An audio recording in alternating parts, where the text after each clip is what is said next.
کی طرف سے جو سوال آئے ہیں اوجڑی کا گوشت کھانے کے بارے میں پوچھا گیا حلال ہے یا حرام، تو اس سلسلہ میں ہمارا موقف یہ ہے کہ وہ مکروہ تحریمی ہے، اس واسطے اس سے بچنا ضروری ہے۔ ہمارے ایک بھائی نے پوچھا ہے کہ اوجڑی کھانا کیسا ہے۔ دیکھیں، اوجڑی کے حوالے سے فقہائے کرام کے اندر اختلاف ہے، اور آسن یہی ہے اور اصح یہی ہے کہ اوجڑی کو مکروہ قرار دیا ہے۔ ان الحمد للہ نحمده ونصلي على رسوله الكریم، اما بعد، یہ کسی بھائی نے سوال کیا ہے کہ اوجڑی کے بارے میں شریعت کیا کہتی ہے۔ دیکھیے، کسی چیز کو حلال یا حرام قرار دینے کا اختیار صرف اللہ مالک کے پاس ہے۔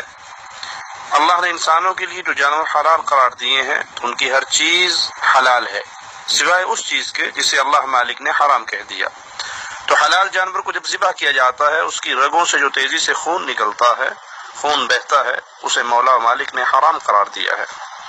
اس کے علاوہ کسی چیز کو حرام نہیں کہا، لیکن کسی چیز کو حرام نہ کہنے کا معنی یہ نہیں کہ آپ ہر چیز کو کھائیں۔ اگر کوئی چیز کسی کی طبیعت کو اچھی نہیں لگتی تو وہ نہ کھائے۔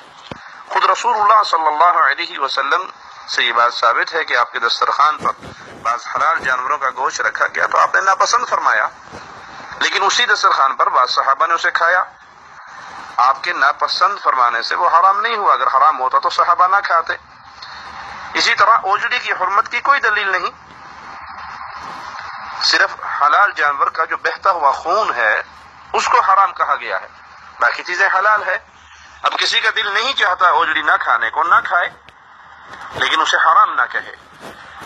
ایک روایت پیش کی جاتی ہے کہ نبی صلی اللہ علیہ وسلم ذبح شدہ بکری کے 7 حصوں کو مکروہ خیال کرتے تھے۔ یہ روایت صحیح نہیں ہے، شیخ البانی رحمہ اللہ نے ضعیف قرار دیا، امام بحقی رحمہ اللہ نے اس پر تفصیلی گفتگو کی، اور یہ تمام روایات جو اس نوعیت کی ہیں یا سخت ضعیف ہیں یا بعض موضوع روایات ہیں، تو ان کی بنیاد پر یہ کہنا درست نہیں ہے۔